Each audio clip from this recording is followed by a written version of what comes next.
सुक्तिसुधा नवमः पाठः। न चोरहार्यं न च राजहार्यं न भातृभाज्यं न च भारकारी व्यये कृते वर्धत एव नित्यं विद्याधनं सर्वधन प्रधानम् अयं निजः परो वेति गणना लघुचेतसाम् उदारचरिताणां तु वसुधैव कुटुम्बकम् परोपकाराय फलन्ति वृक्षाः परोपकाराय वहन्ति नद्यः परोपकाराय दुहन्ति गावः परोपकारार्थमिदं शरीरम् जाड्यं धियो हरति सिञ्चति वाचि सत्यं मानोन्नतिं दिशति पापमपाकरोति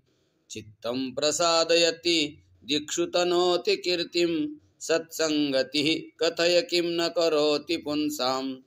यत्र नार्यस्तु पूज्यन्ते रमन्ते तत्र देवताः यत्र एतास्तु न पूज्यन्ते सर्वास्तत्राफलाः क्रियाः चातकस्त्रिचतुरान् पयः कनान् याचते जलधरं पिपासया सोऽपि पुरयति विश्वमंभसा हन्त हन्त महतामुदारता ते शतं हि वयं पञ्च